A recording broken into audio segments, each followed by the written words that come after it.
کرتے رہو، ایک دن وہ ہوگا کہ رب کی عطائیں ہوں گی، ایک دن وہ ہوگا کہ اس کے خزانے تم پر اترنے لگیں گے۔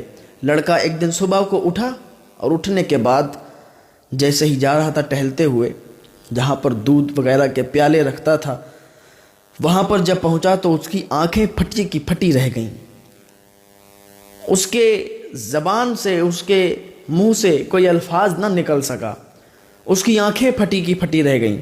لڑکے نے کیا دیکھا کہ جہاں پر دودھ کا پیالہ رکھا ہوا تھا، جہاں پر پانی کا پیالہ رکھا ہوا تھا، وہیں پر ایک چمچماتا ہوا ہیرا بھی پڑا ہوا تھا۔ اب وہ کہاں سے آیا، کیسے آیا، یہ اللہ ہی بہتر جانے، لیکن لڑکے نے ہیرے کو دیکھا تو بالکل خوش ہو گیا اور چمکتی ہوئی چیز کو اٹھا کے دوڑا بوڑھی اماں کی طرف اور کہنے لگا، اماں جی دیکھو نا مجھے یہ کیا مل گیا ہے۔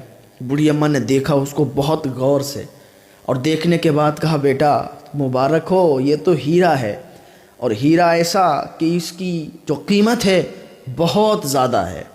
لڑکے نے کہا، اماں ہو سکتا ہے اللہ تعالیٰ نے ہم پر رحیمی اور کریمی کے دروازے کھول دیے ہیں، اللہ تعالیٰ نے ہم پر اپنے خزانوں کے دروازے کھول دیے ہیں، اللہ تعالیٰ نے ہم پر اپنی رحمتوں کا، برکتوں کا نزول کر دیا ہے۔ اللہ تعالیٰ کا شکر ادا کیا۔ لڑکا بازار چلا گیا، چونکہ دھیرے دھیرے یہ جوان ہو چکا تھا، کافی سال بیت چکے تھے۔ لڑکا بازار گیا، جانے کے بعد کسی کو ہیرا بیچ دیا، جو بھی ہیرے کا کام کرتا تھا، سونے کا چاندی کا کام کرتا، اس کو بیچ دیا ہیرا۔ اور ہیرا انہوں نے سوچا نہیں تھا اتنے زیادہ پیسے مل گئے، یعنی جتنا ان لوگوں نے سوچا تھا اس سے کئی زیادہ پیسے مل گئے۔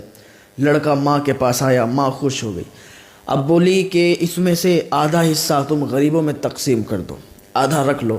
تو چونکہ پیسے بہت زیادہ تھے، غریبوں میں تقسیم ہونے لگے، ادھر گھر بننے لگا، ادھر اس نے حویلی بنا دی، حویلی بن کے تیار ہو گئی، پھر بھی پیسوں میں کمی نہیں آئی، آدھے پیسے تقسیم بھی کر دیے، آدھے میں سے بھی خرچ نہیں ہوئے۔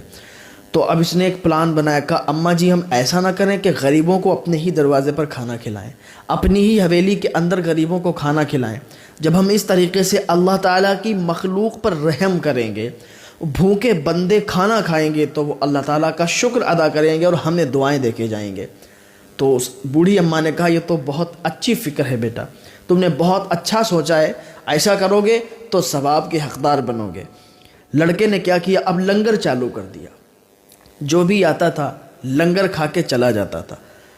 وہی ہوتا ہے کہ جو انسان اپنے آپ کو مشہور کرنا نہ چاہے اور اللہ اللہ کرتا رہے، اللہ کی رضا چاہے، تو اللہ تعالیٰ خود اسے دنیا کے سامنے